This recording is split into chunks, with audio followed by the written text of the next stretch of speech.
trying to shake off Starks. Oh, what a move by Jordan. Super stuff. I'll tell you, I have a shot. A save and a shot. I gotta be honest with you, I never thought I'd see the day. For the first time in years, the world's greatest predator looked like prey. And standing in front of him, smiling, talking, was the one man who refused to fear him. June 12, 1996. Gary Payton didn't just guard Jordan, he broke the rules. And for a brief, terrifying moment, he broke Jordan himself. Jordan! And that's a call indicating that Gary Payton extended it. I couldn't believe what I was seeing. The invincible Michael Jordan, rattled, hunted, human. Most players never even looked Jordan in the eye. They didn't trash talk him, they barely breathed around him. If you grew up watching Jordan, you knew the rules. You don't talk, you don't breathe wrong, you pray he doesn't notice you. Because in Jordan's world, one wrong look, one wrong word, and he would tear your heart out. He didn't just beat you, he killed you, publicly, without forgiveness. But one man refused to flinch. And for one unforgettable stretch, Gary Payton, the glove, the mouth of the West, made the greatest player of all time sweat. This is the story of a man who dared to talk back. Let's rewind. Gary Payton was born into trash talk. He ran his mouth before he could dribble.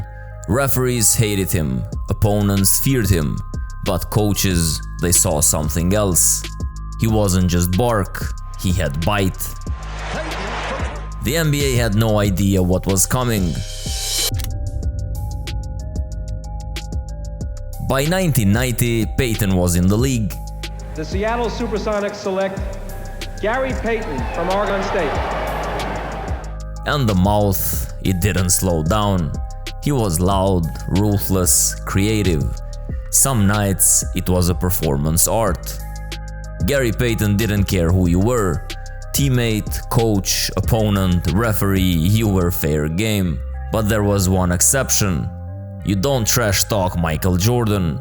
Because if you did, he made it personal. He dropped 40 on you for warm-ups. Gary Payton, a rookie, didn't know the rules yet. Who was the first person when you got to the league to bust your ass? Y'all know that MJ. It was some buzz. You know, I didn't know it was him. Straight buzz. Want to hear the story? Yeah, I was talking shit to him in preseason. You know, I didn't know that they don't play in preseason. Right. So I'm killing him. Had about 21. He played about 7-8 minutes. Then all of a sudden, we got to play him in the first game of the regular season. He come to Seattle. First thing he get on the floor, he was like, Pip, Armstrong, the young fella, he mine all night. And he bust his ass all night. And he's like, this ain't preseason. You know what I'm saying? From that moment on, Gary Payton learned the rule. You don't poke the bear. You don't talk to Michael Jordan. Unless you're ready for what's coming next. The ghost of 94 and 95 loomed large. 2 years, 2 early exits, Seattle was seen as soft. But this year, they came back rebranded. New arena, new identity. And they streamrolled the league. 64 wins, 38-3 at home. Payton, Defensive Player of the Year. The only point guard to ever do it. Presented the award to Gary Payton. To the 1990s. The playoffs tested their guts. First round, Sacramento Kings. Despite a hiccup in Game 2, the Sonics advanced in 4 games. Second round, Houston Rockets, the reigning champions. Seattle swept them, showcasing their dominance. The Western Conference Finals weren't just a series, they were a survival test. The Sonics jumped out to a 3-1 lead, then it crumbled. Game 5, overtime loss. Game 6, 35 points blowout. The ghosts of '94 alive and screaming. And so it came down to Game 7. One game, one dream, and this time Seattle held the line. The final score 90-86. The Sonics were headed to the NBA Finals. The last time the Sonics had a shot like this, Gary Payton wasn't even shaving yet.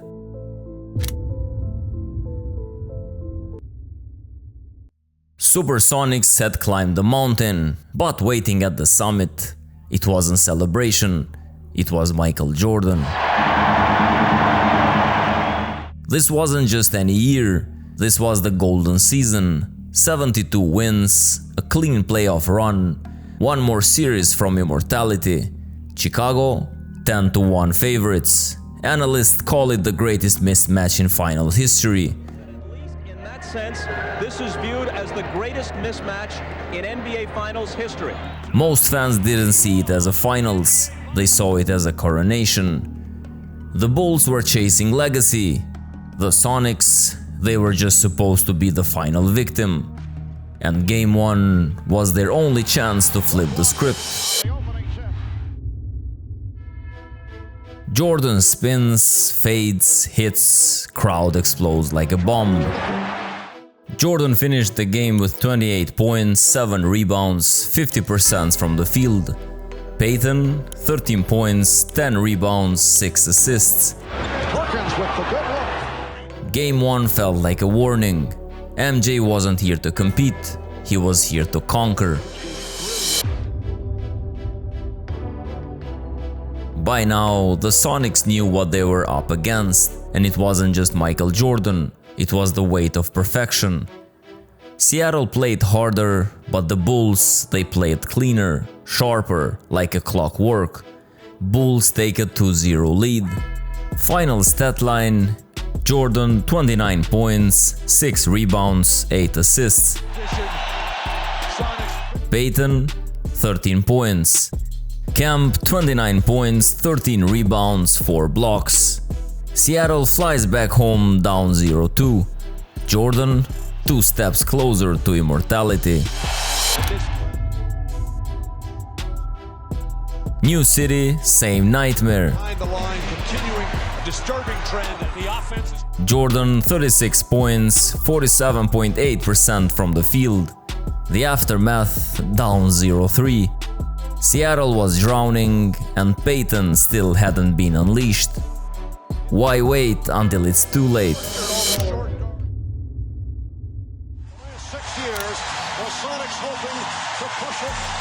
Game 4, Seattle wasn't just fighting for their season, they were fighting for respect. The Bulls hadn't trailed in over 72 straight minutes.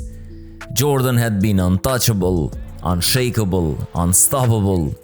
But tonight, Gary Payton decided that streak ends now. From the opening tip, Payton was on Jordan, like a tick under the skin, agitating, pressuring, refusing to back down. Jordan fought for every inch, but nothing came easy. Every dribble, every pivot, every breath, Payton was there. Jordan.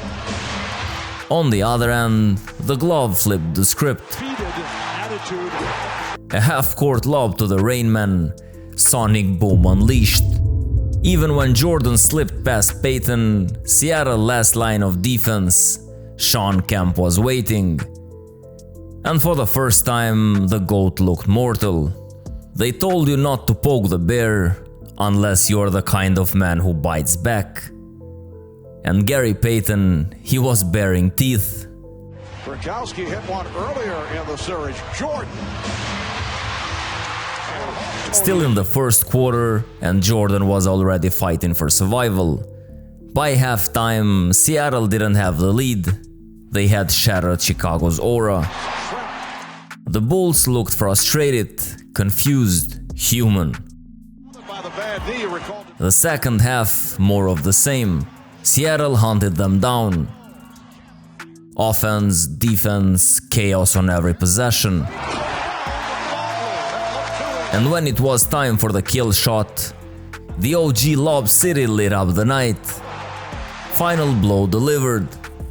Jordan 23 points, 6 for 19 shooting, one of the two worst performances of his career in any finals. Payton 21 points, 11 assists, 2 steals. Kemp 25 points and 11 rebounds. Gary Payton didn't just slow MJ down that night. He rewrote the story of the 1996 finals. If only for one night, the Sonics weren't the underdogs. They were conquerors.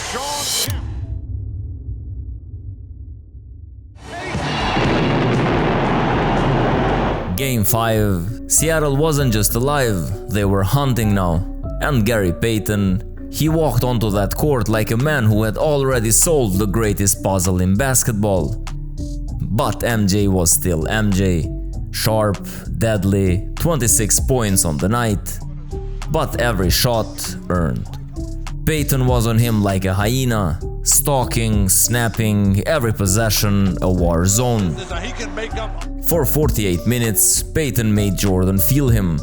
Shoulder in the chest, elbows in the ribs. The glove didn't let up for a second. But this wasn't just Payton's game. Seattle was locked in. Smothering defense, relentless energy, they didn't just beat Chicago, they bullied them. 11-point win, back-to-back wins, from down 0-3 to Game 6.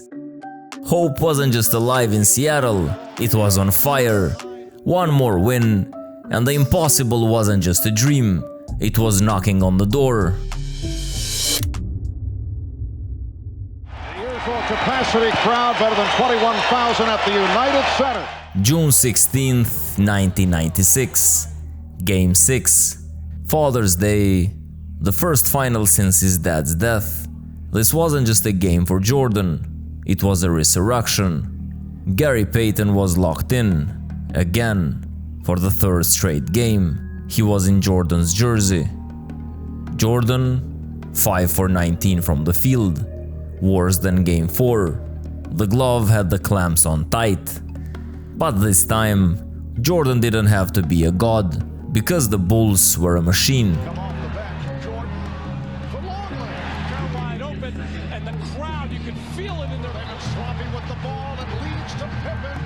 Every role player stepped up.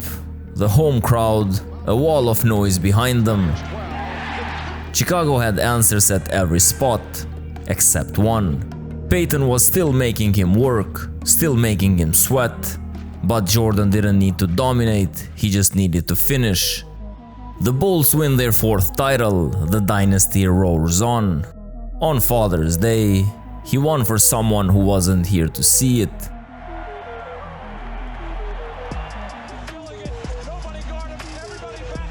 Payton didn't win the series, but he won something else. Respect.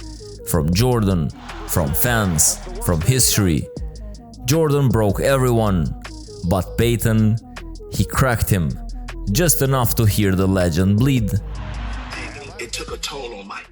It took a toll, and then I feel myself resting him a little bit, and then the series changed. And I wish I could have did it earlier. I don't know if the outcome would have been different, but it was a difference and beating him down a little bit.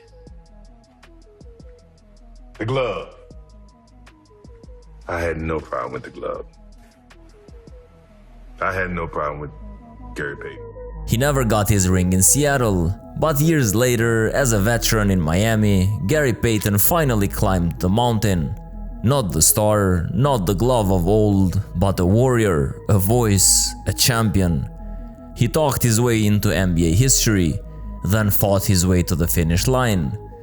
From the trash talker who dared the GOAT, to the champion who earned every word. Most guys feared Jordan, most guys folded, most guys lost before the ball even flipped. But Gary Payton, he never backed down. He never shut up. He gave Jordan a fight. Did he stop him? No one could. But did he rattle him? Absolutely. Where do you rank Payton among defenders? Let's settle in the comments, and if you're still here, you know what to do. Until next time, keep the game alive.